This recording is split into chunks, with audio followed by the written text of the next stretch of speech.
So our next speaker here is from Purdue Agribusiness, Andrew Smyer. And looking at his bio, I noticed there's one aspect that I should point out, that he attended the greatest agricultural university in the United States, Delaware Valley University. So I just wanted to point that fact out for those of you who don't know the greatest. So I'm glad to meet you, Andrew. Now, looking forward to your talk. Glad to hear what Purdue is doing to promote cover crops. Good morning, everybody. My name is Andrew Smyer. I work for Purdue Agribusiness as an agronomist. I am based out of Reading, Pennsylvania, but I generally roam from about Williamsport, Pennsylvania, all the way down to Salisbury, Maryland. And I support a couple aspects of the things that we're doing. And first and foremost, I should explain and kind of tell you about why Purdue has an agronomist on staff. And that stems from us having two divisions, of course. We have Purdue Foods, which is the classic chicken side. And to feed those chickens, they realized they needed a lot of grain. And that stemmed the Purdue Agribusiness side. So this kind of first started out with the grain trading, grain purchasing, merchandising, originating. And with those acquisitions and through the years, this side of the business has grown and developed and sort of branched. And so I work actually in two sides, down at the bottom in the ag services, and I also branch quite a bit over into the specialty crop side. And I'd just like to say, before I go too much further, is when I get into what we're doing is, without the work that all of you have done here, from the industry to the research, the universities, a lot of things that we put together today would not be possible. And I just really want to thank you guys who have all, came with the data and the practices and everything you've done. So this is another strategy and kind of the vision for Purdue, is that we like to make sure that we have quality feed and really have a hand or have an idea what's going on from the time seed is planted until that chicken is sitting on the store shelf. And so that's, again, another reason of why they have an agronomist on staff, and why there's myself and we're hiring and growing up and down the eastern seaboard. These are really the three groups of people that I deal with on a daily task, and I would say is I probably spend about 30% of my time on a conventional farm, and included in that another 30% talking and working with our specialty crop growers, and then I probably spend the remaining 50 or 40% of my time working with organic grain growers. And Purdue has acquired some interesting properties across the years, and we actually own a retail farm store, which is a Seedway dealer up in northern Dauphin County in Pennsylvania. In the state of Delaware, we are the sole Pioneer dealership, and so we definitely have our hands in some of the input side. And I generally serve more in the consulting, and also I'm getting quite a bit into the precision ag aspect on the conventional farm. To go along with that, on specialty crops, we are contracting here in the Northeast crop called HERE, which is high erucic acid rapeseed. It's a winter annual similar to canola, and I'll talk a little bit more about that. And I supply a lot of the agronomic support for that crop. And then, of course, is the big one on the table is organic grain. And this is an area where Purdue has an extreme amount of interest. We need to procure massive amounts of grain. There's what we consider a shortage of American-grown organic grain, and how cover crops and my service is more of the agronomic and organic consulting kind of falls in that arena. Part of what you'll see is I'm going to actually, quite a few of the points that were mentioned in the Seedway presentation are the same. But for me, this is probably, this grower profile is the most important aspect of cover crop. The challenge, I should say, is I found that if you can talk a Pennsylvania Dutchman into growing cover crops, that you can pretty much sell anybody on this idea. So, thank goodness we have the support from Penn State that we do, that a lot of these growers really in Pennsylvania and in Maryland and Delaware, cover crops are on their minds, they know about them, and they're already interested in doing it. It's just a matter of now really finding out what the goal of the grower is, what his past experience is, helping him to meet those goals with the cover crops, and then also is I like to challenge them one step further, whether it's doing interspecies mixing or possibly adapting their rotation, but not only meet the traditional goal, but try to always push them to go one step further doing that. And we all know the good benefits of cover crops, and I don't need to preach about that, but I would say is that when I'm talking with a grower and developing strategies, is that it really is important to understand what all he has going on, because cover crops are just another layer of management in that entire farm system that grower is managing. And so we have to make it that they can definitely start out managing that new level easily. Just a few kind of things that I get a lot from growers is, on the conventional side especially, is I usually hear that they're looking to spend anywhere from $15 to $30 an acre on cover crop seed. Timing and the practicality. This is one of the biggest challenges I run into, especially on conventional farms, is how we get that seed out. And I think we all realize this as we are using different methods with Penn State's intercropper. But as far as adjusting crop rotations, going to shorter day, maybe corn and beans, or possibly after winter wheat, things like that.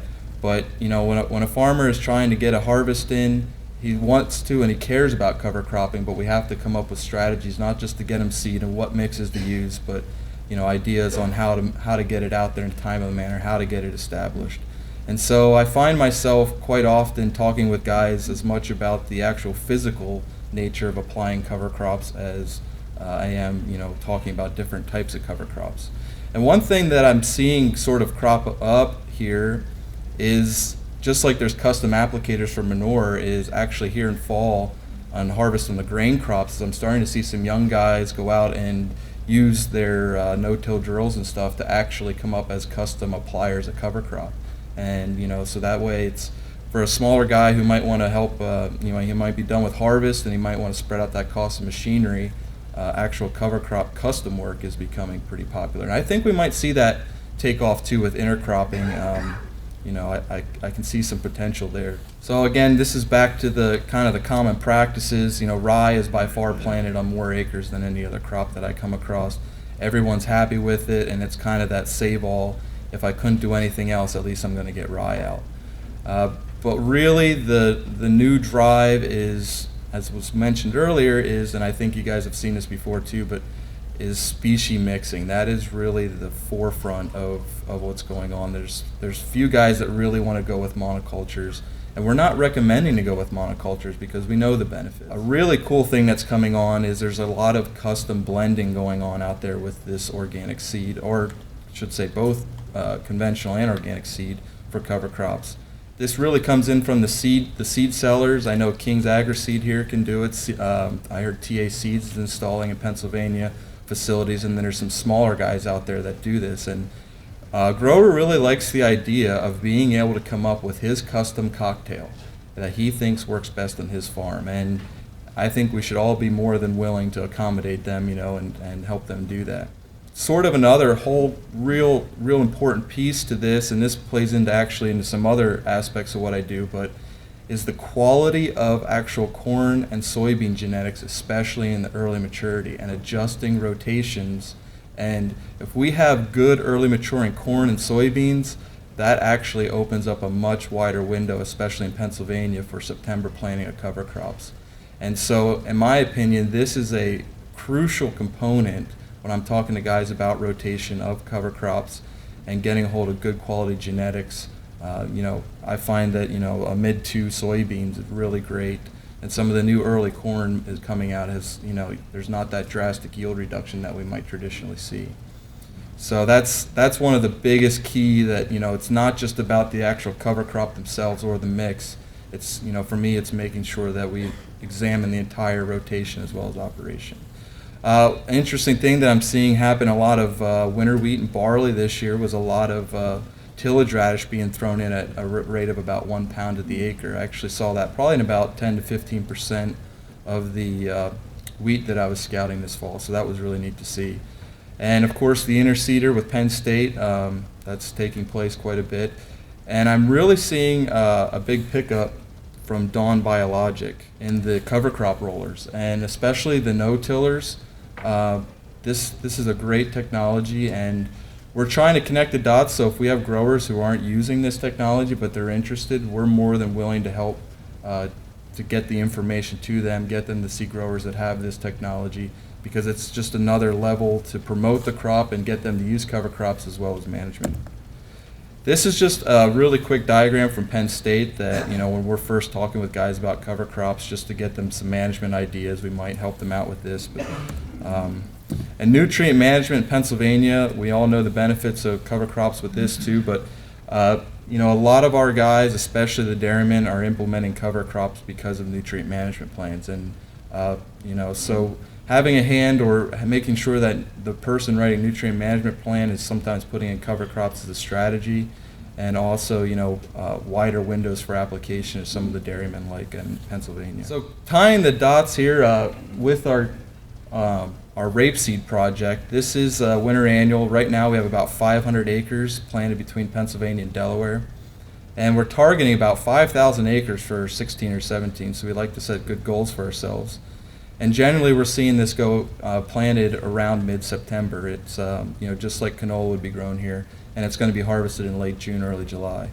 And we do provide the agronomic support for this crop, and in doing so, sometimes that agronomic support, we might not be a consultant on those acres for their other crops, but because management of other crops does roll into rapeseed production, we do have a say or can advise going outside, and cover crops do go into that as well.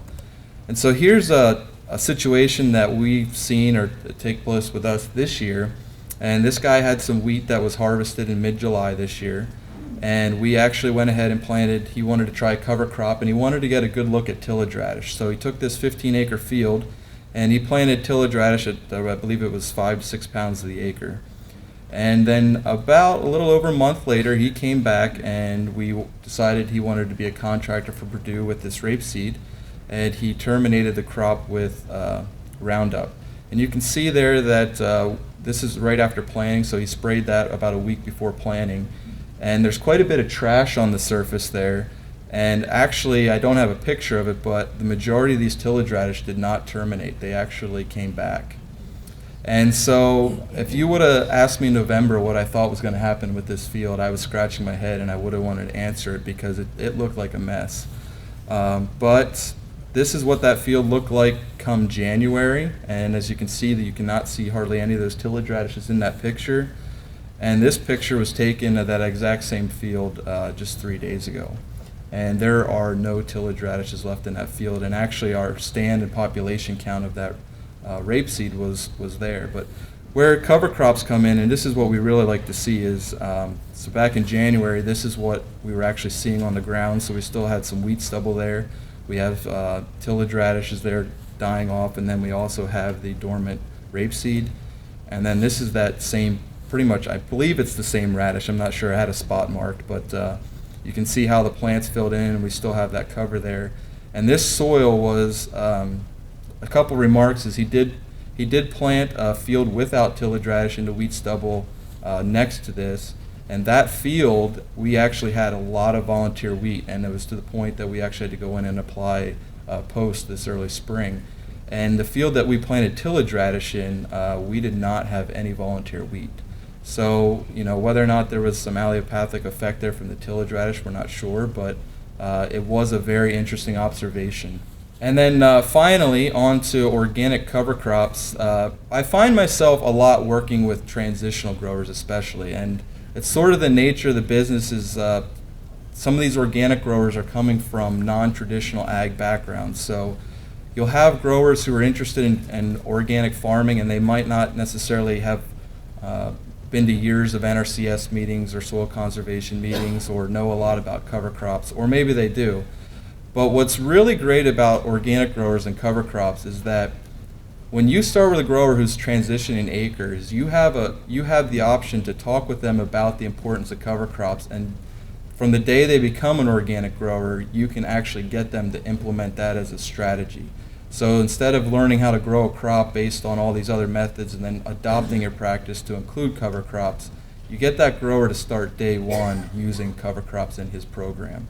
And it really seems to have a good effect. And the organic guys definitely seem to have soil health in mind, and legumes are what we really see as the key cover crop component in sustainable crop production. And of course, the number one practice that we see is clover frost seeded into wheat, and then following that the following year into corn. Some of the other cover cropping is no-till, rye for no-till soybeans. And then an interesting, something that I've learned from my Amish friends in Lancaster County is they love annual ryegrass planted after their silage corn, and then moldboarding annual ryegrass. They feel that annual ryegrass, the root mass of that crop, protects the soil after moldboarding more than any other cover crop out there. So it's an interesting observation that they have, and I'm not sure that we've ever done any studies to look at that, but it's something that I do see quite a bit. And hairy vetch is another, on the organic farms, is another one that sometimes gets a bad rap, sometimes deserves, sometimes not. But when I'm talking with growers who maybe have experience with this, we have the challenges of hard seed, and we just want to make sure that they are always aware of that. And something to go along with the whole program, and again looking at rotation, because I don't think you can really say that rotation and cover crops have to be part of the program. And we really like to see wheat and other winter annuals in the rotation because of that time period after harvest where we can use many different types of cover crops to address many different types of issues. Doing that in a time period when we can work the soil with probably the least effect of erosion. Again, tillage radish is quite popular. We see quite a bit of Sudan millet mixes and sometimes with sun hemp. And they also are using this for forage crops, as we talked about earlier. And, the growers are really, really interested in protecting that soil and using competitive crops to really fight back that weeds. And weeds are one of the bigger drivers too with the organic growers with the cover cropping versus the conventional acre, which weeds are not so much of the driver. Organic growers depend on competitive cover crops as weed control methods. And I would also say is one of the best things that was also mentioned is seeing brassicas in rotation. And I really like to see the variation in not just surface growth, but also in subsurface growth. Having tap roots versus fibrous roots is all good stuff. One interesting thing that I also see taking place is that growers, to save time, and this isn't necessarily just on the organic side, is instead of planting entire fields, they might go in and actually establish buffer strips across the field. So if they don't have the time or the money to pay for all the seed, they're at least trying to lessen the impact of erosion by cutting off slope. So that's a lot of what we're doing. And I would say is that organic grain is probably our biggest driver in trying to institute cover crops by far. Yeah, so as far as yield, this year we actually used some of our mapping software so that we actually have some of the strips where they applied and didn't apply. So then when we get some of the when we get the yield monitor data in, we'll be able to hopefully see on a big scale if there's been an impact or not. And some of these guys, I would say this is that a lot of the growers who are doing that aren't necessarily looking for it just for yield bump. They just like the idea of getting a different root system out there, maybe helping to cycle some more of those nutrients.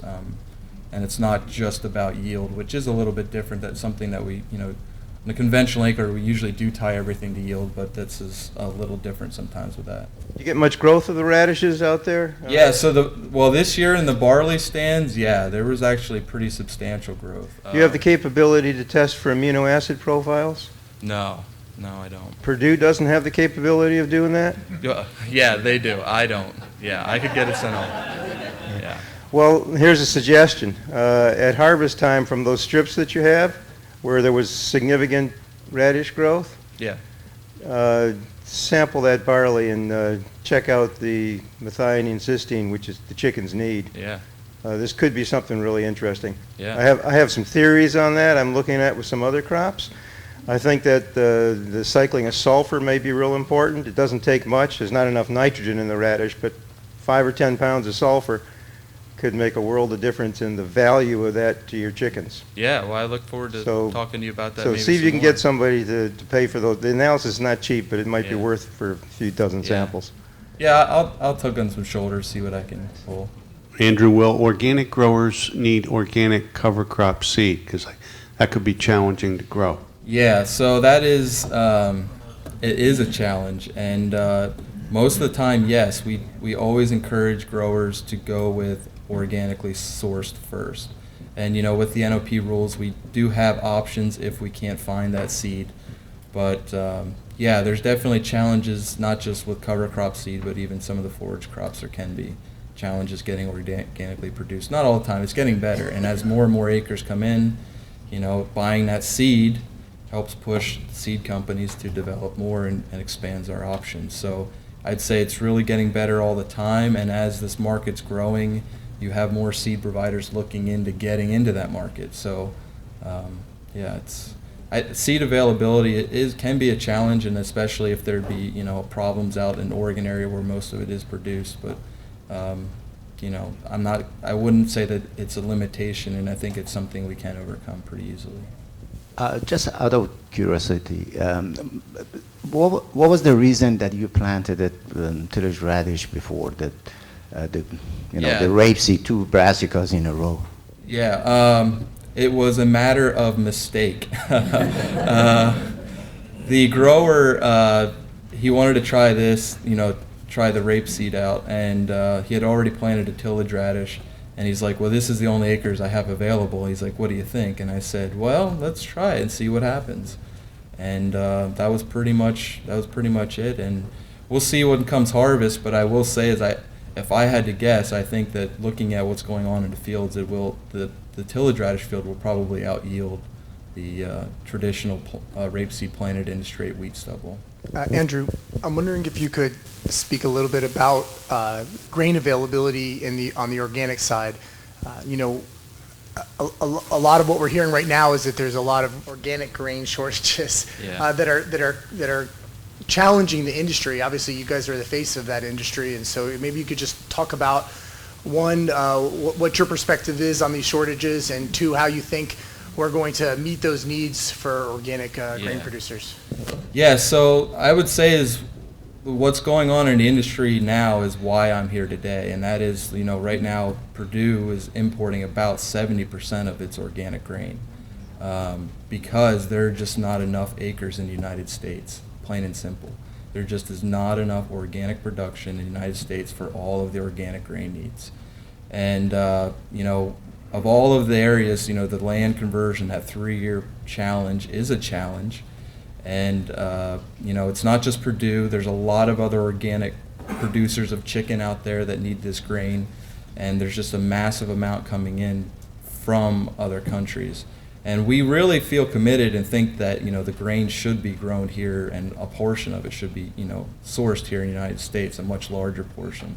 And so, you know, a lot of what I do is actually not just even consulting, and on the consulting side is just first implanting the idea, talking to new growers about organic farming, and then following through and trying to get them to go all the way through with the system. And some of the challenges that we're facing, of course, is that first couple of years when growers starting out, we do see reduced yield. But what gives me faith and hope is that I've had the opportunity to speak with quite a few growers, especially in the Pennsylvania region, that have been doing this for 20 years or so, and their yields eventually do come back and will be right there on par. And so I would say is, you know, short term, yes, you might see yield drags, but long term, I think some of these growers are proving that with the right system, you can get back on par. The system is more challenging. It's different. You know, you have to be a good manager. Organic farming definitely does not cover up bad management mistakes. But yeah, the growers who are willing to really look at it, consider it, and really follow through have good success rates. What about profits? Yeah, profits. Profits is a tricky question because right now I'd say is on a per acre basis, just the simple budgets that I produce myself show that it is significantly more profitable to grow organic grain. But I will say is, you know, the markets are young, and, you know, just on corn alone, we saw last year start out at $12 to $13 a bushel. Now it's down to $10 a bushel, so that's a 3 bushel swing. My goal, personal goal, when I'm doing this job is that if I'm working with someone who wants to be organic, they want to go through the transition, is my goal is to make them profitable if they had to sell at conventional prices. That's what my job is, because if it's all about the money, then that grower he goes through that transition, adopts those practices, you know, he went through all that struggle. I just don't want him to drop that practice because, you know, the prices are down. So we have to, you know, make this sustainable and get it to the point that we make these guys so that they can grow, or growers, men and women, that they can grow and be profitable even if they had to sell at conventional market prices. We have a project to do with trying to help things out. What would be, in your view, what would be the top 3 things that you would like to see this group helping you out with to make your job easier? Well, I would say is, for me, the Penn State Extension Service has already, the support there on the organic side has been great, phenomenal, more than I could have ever expected. And I really think this is probably like a super exciting time to be in agriculture, because it's really, to me, a meeting of technology and research. We know more and are implementing more cover crop practices that lead to the sustainability of organics today than ever before. We've developed and implemented technologies like the roller, and also coming from management softwares. And I definitely see a place for precision ag coming into the organic market. So really, as far as help, you know, I think we're doing a lot already. It's more of just grower decisions, and I think we're getting the information out there, and I think that it's doable, it's practical, and it's just a matter now of grower choice.